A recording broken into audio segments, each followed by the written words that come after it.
नमस्कार. Riddhi voice story मध्ये आपलं स्वागत आहे. अंतिम इच्छा. वहिनी, आज उशीर झाला तुम्हालाच. आता पटापट घ्या भाकरी थापायला. खोळंबतील सगळे.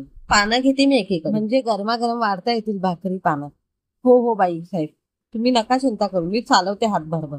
वैशू, तू पटापट बाहेर नेऊन दे. मालतीताई भराभर भाकरी करत होते आणि त्यांची 8-9 वर्षाची आई बरोबर आलेली लेक त्या बाहेर घेऊन देत होती. मला हवी पहिली टम फुगलेली भाकरी, त्यावर लोण्याचा गोळा. बाहेरून ऋतुजा ओरडली, नाही, आज माझा नंबर आहे पहिली भाकरी घेण्याचा. राहुल तिच्याशी भांडत होता. हो भांडू नका रे, आपण पहिली भाकरी अर्धी अर्धी करून दोघांना देऊ, मग तर चालेल. मग तर झालं. वहिनीबाईंनी मुलांची समजूत काढली आणि वळून म्हणाल्या, वहिनी, मला नाही जमत तुमच्यासारख्या भाकरी. या मुलांना तव्यावरच्या पहिल्या भाकरीचं वेळ. सगळे जेवायला बसले. पातळ लुसलुशीत गरम भाकरी मालतीताई थापत होत्या. वैशू बाहेर नेऊन देत होती. वैशू, बघत काय बसलीयेस, जा बाहेर जाऊन दे बघू. मालतीताई लेकीला ओरडला. तशी वैशूची हातातल्या गोल गरगरीत टम भाकरीची नजर बाजूला झाली. शेवणं उरकली. वहिनीबाईंनी सकाळच्या राहिलेल्या पोळ्या मालतीताईंना जाताना दिल्या. घरी आल्यावर त्यांनी त्याच स्टोवर गरम केलं आणि जेवायला घेतलं. नवरा जाऊन 3 वर्ष झाली होती. त्या आणि वैशू राहत होत्या एकमेकींना सोबत. 8-10 घराची स्वयंपाकाची कामं करून त्या घर आणि वैशूचं शिक्षण करत होत्या. रोज कोण ना कोणतरी घरून काही बाई उरलेलं मिळायचं, त्यावर त्या दोघींचं भागायचं. जे मिळेल त्यात समाधान मानावं बाई. वैशू परमेश्वराला हात जोडून मालतीताई जेवायला सुरुवात करायची. पण वैशूच्या डोक्यात मात्र ती तव्यावरची पहिली टम फुगलेली गरम भाकरीच घर करून बसली होती. खरं तर त्या मुलांमुळेच ती ओढ जास्त वाढली होती. काळ पुढे सरकत होता. यथावश्यक वैशू ही मोठी झाली. लग्न ठरलं. सासरी आल्यावर स्वयंपाकाची जबाबदारी तिच्याच अंगावर.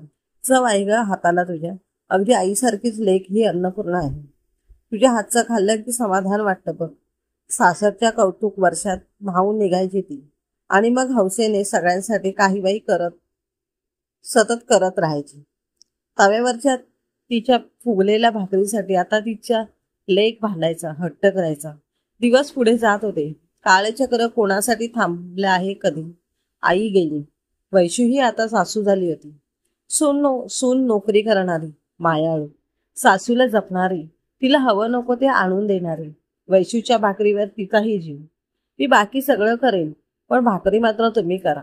मला फार आवडते तुम्ही केलेले गरमागरम भाकरी खायला.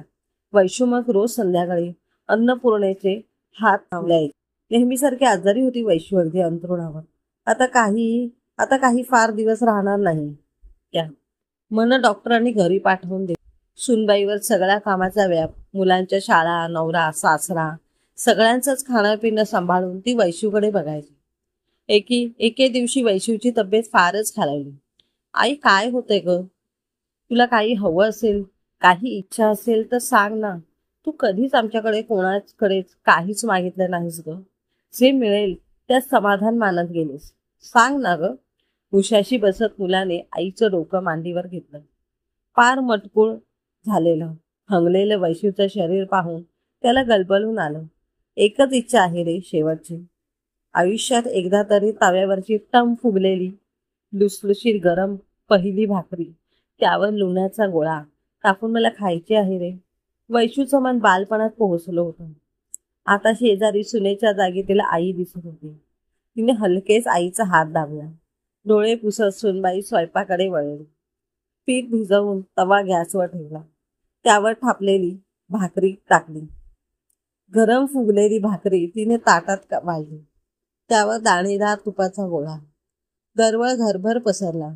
वैशूने तो परिचित हवासा वास मन भरून आत घेतला. सुनबाई ताट घेऊन बाहेर आली, पण त्या वासाला श्वासात साठवून वैशू कधीच अनंताच्या प्रवासात निघाली होती. तव्यावरची पहिली भाकरी ती तिच्यासाठी स्वप्नच राहिली. समाप्त. कथा आवडल्यास चॅनलला लाईक व सबस्क्राईब करा.